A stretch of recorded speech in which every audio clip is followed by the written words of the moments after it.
누가복음 8장 내용을 우리가 함께 오늘 읽는 날인데요. 누가복음 8장에 보면 예수님께서 복음을 전하시러 꾸준히 다니고 또 예수님 12명의 제자들을 늘 데리고 함께 다니시는 그런 과정에 여러 가지 필요한 것들이 있을 것입니다. 그런데 그런 필요한 것들을 이 예수님을 알고 만난 많은 여인들이 예수님의 필요를 돌보면서 예수님께서 이 하나님 나라의 복음을 전파하는 일들을 감당할 수 있도록 그렇게 힘을 모으는 모습이 표현되어 있습니다. 8장 앞부분에 보면 이제 그러한 내용들이 표현이 되고 있습니다. 예를 들면 8장 2절 보면 악귀를 쫓아내심 병 고침을 받은 어떤 여자들 곧 7 귀신이 나간 자 막달라인이라는 마리아, 또 헤롯의 청지기 구사연이었던 요한나, 수산나, 다른 여러 여자가 함께해서 자기들이 가지고 있는 소유를 가지고 이 예수님과 그의 제자들을 섬기는 그런 모습을 표현합니다. 그래서 항상 예수님이 이렇게 복음을 전하는 과정에서 이렇게 늘 돕는 그런 속일들이 있어서 이런 하나님 나라의 일들이 또 계속적으로 전파되는데 이렇게 함께 동참한 사실들을 알려주고 있고, 예수님께서 씨 뿌리는 그 비유를 통해서 하나님의 나라가 어떻게 사람들에게 임하는가 하는 이야기들을 비유로 쭉 말씀하시는 내용이 또 주어집니다. 그 내용들은 오늘 우리가 금요 또 기도 시간에 함께 살필 것이기 때문에 읽지 않았습니다만, 비유를 통해서 쭉 말씀하시고 하나님의 나라가 계속적으로 사람들이 살아가는 삶 속에 임하고 드러나게 되는 것을 예수님께서 쭉 말씀하시는 내용들이 이제 우리가 읽은 이 앞부분에 등장하게 됩니다. 예수님 때문에 또 하나님의 나라가 임하시는 그 일로 인해서 이제 어떻게 보면 진정한 신앙 안의 가족이 누구인가 라는 것을 예수님이 새롭게 정립하시는 내용들도 나타나는데, 혈육적인 가족 관계보다도 예수님께서는 하나님의 말씀을 듣고 행하는 자들, 그러한 자들이 진정한 새로운 가족임을 말씀하시는 내용들도 이제 앞부분에 표현되고 있습니다.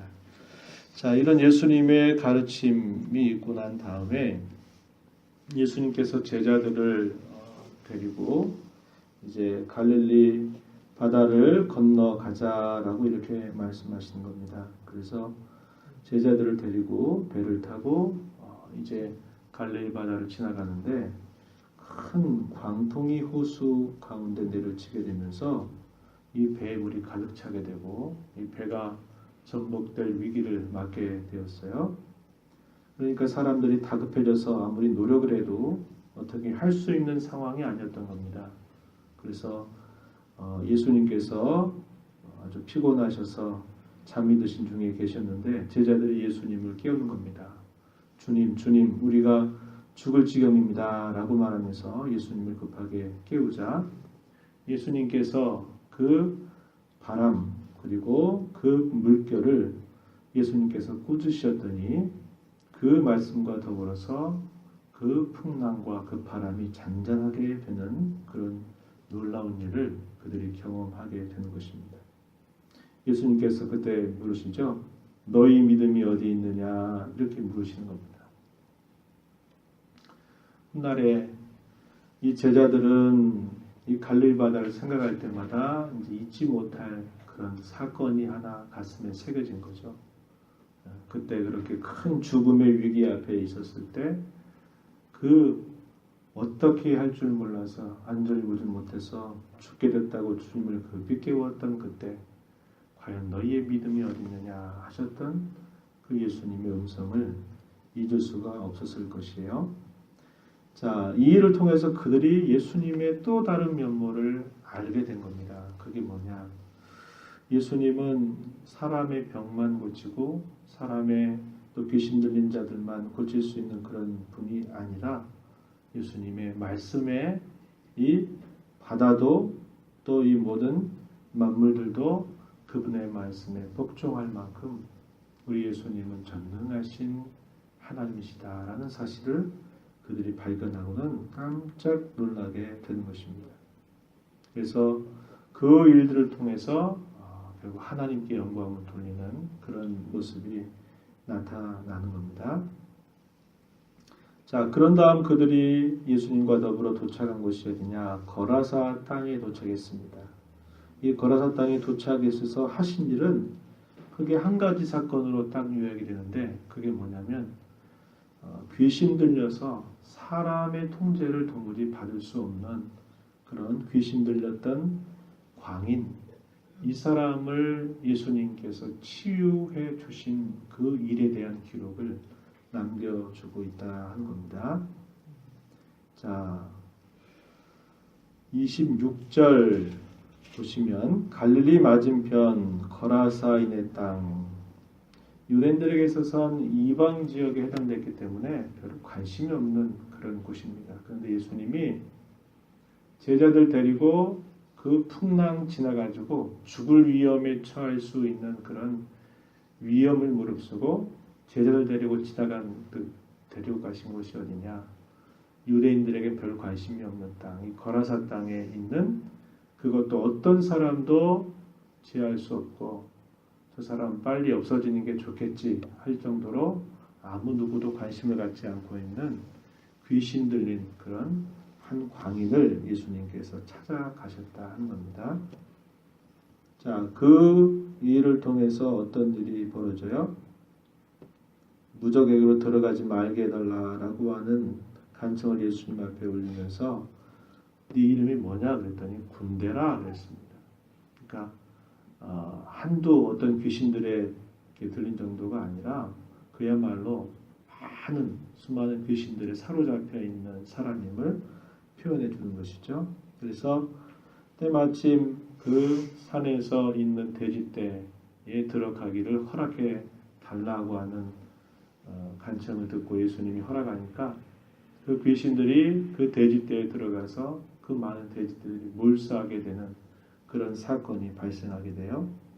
그러면서 그 사건을 지켜본 사람들이 오히려 이 예수님을 두려워해서 이곳에 계시지 말고 떠나가 달라고 요청하는 그런 모습이 나타나고, 이 귀신 들렸던 사람이 나음을 입고 나서 그가 예수님과 함께 있기를 원하지만 예수님께서는 너에게 일어난 이 모든 일들, 이 큰 일을 너의 가족들에게 다 알려라, 이렇게 예수님 말씀하시면서 그를 보냅니다. 그래서 그 사람이 그 자기 가족들뿐만 아니라 자기가 살고 있는 그 성 전체에 가서 내가 이렇게 예수라고 하는 분을 통해서 내가 이렇게 나음을 입었고 내가 이렇게 온전한 사람이 되었다라는 것을 두루 전파했다, 이렇게 쭉 사건이 소개가 되고 있어요.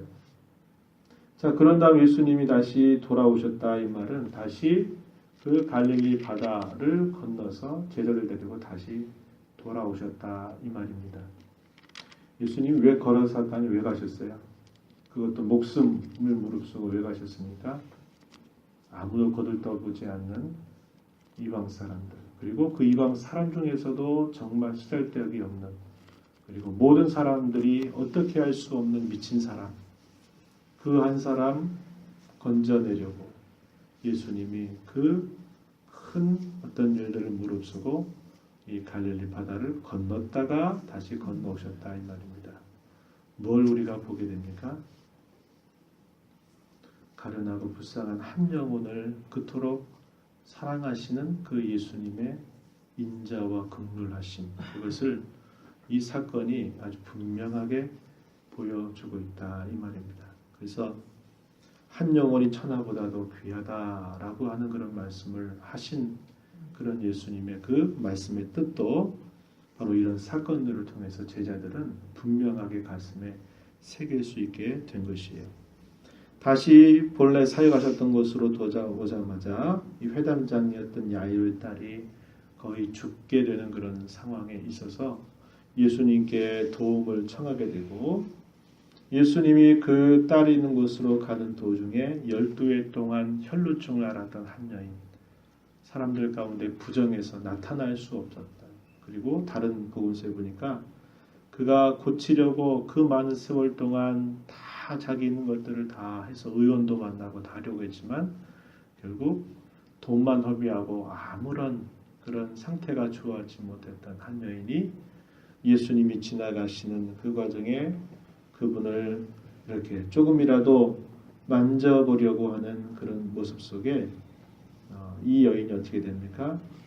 치유함을 받게 되고 그럼으로써 그가 바로 예수님의 그 평안을 주시는 말씀, 위로의 말씀을 그가 듣게 되는 거죠. 두려워하지 말고 따라 내 믿음이 너를 구원했다라는 그런 말씀을 예수님께서 하시게 됩니다.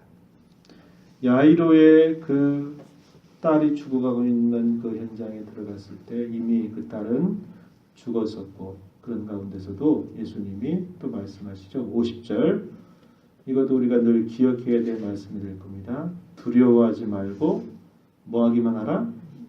믿기만 하라. 그리하면 딸이 구원을 얻으리라. 이런 말씀을 말씀하시고 나서 베드로, 요한, 야고보를 데리고 이제 들어가서 그 야이로의 딸을 다시 살려주시는 그런 기적을 행하시는 것, 그것이 표현되고 있습니다. 그들이 하루하루 살아가는 삶은 예수님을 알아가는 삶이에요. 자신들이 지금까지 알고 있었던 예수님의 그 모습, 그러나 주님과 함께 또 새로운 것을 향해서 다녀오고 또 여러 가지 사람들을 만나면서 예수님이 행하시는 일들, 그분이 하시는 말씀을 들으면서 제자들은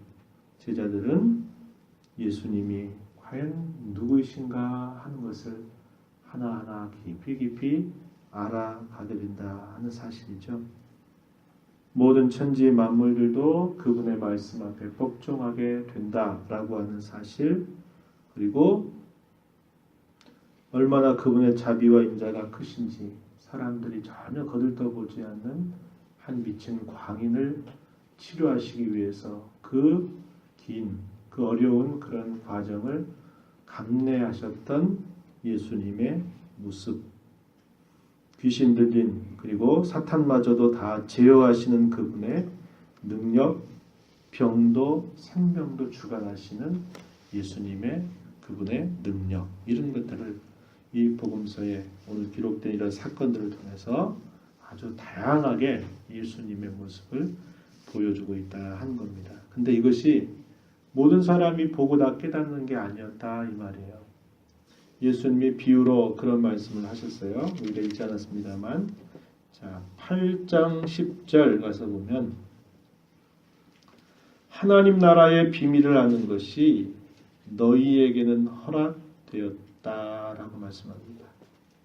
이 사실들을 보고서도 예수님을 그저 겉으로만 알고 보내는 사람이 있었고, 물론 예수님의 이런 모습을 다 완강하게 반대하고 죽이려고 했던 종교 지도자들의 모습도 우리는 보게 되죠. 그러나 그분이 하시는 말씀, 그분이 행하시는 모든 일들을 보면서 그가 정말 예수님이 누구이신가를 발견하고 알고 믿게 되는 것은 사람의 능력이 아니라 허락받았다 이 말입니다. 은혜로 허락받아서 그분이 누구인지를 알고 믿게 된다 하는 사실들을 우리가 보게 되는 거예요. 그게 다 하나님이 값없이 우리에게 베풀어 주신 은혜에 있다라는 사실입니다. 수천 년이 지난 지금 저와 여러분이 이 내용을 읽으면서 옛날에 이런 일이 있었구나. 아이고 예수님 이런 말씀도 하셨네. 이렇게 행하셨네.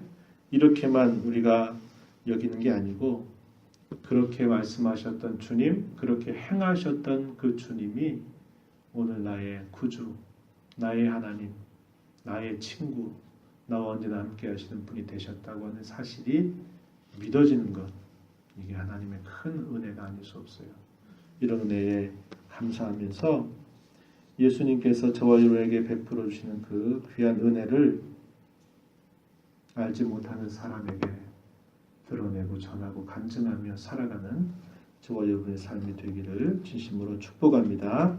오늘 금요일 날 구역별로 모임을 갖습니다. 구역장님들에게 또 구역원들 모두에게 말씀으로 인해서 풍성하고 주님으로 인해서 함께 귀한 만남 모임이 될 수 있도록 기도해 주시기를 바랍니다. 전도 대상자들을 위해서 간절한 마음으로 역시 기도해 주십시오. 하나님 아버지 감사합니다.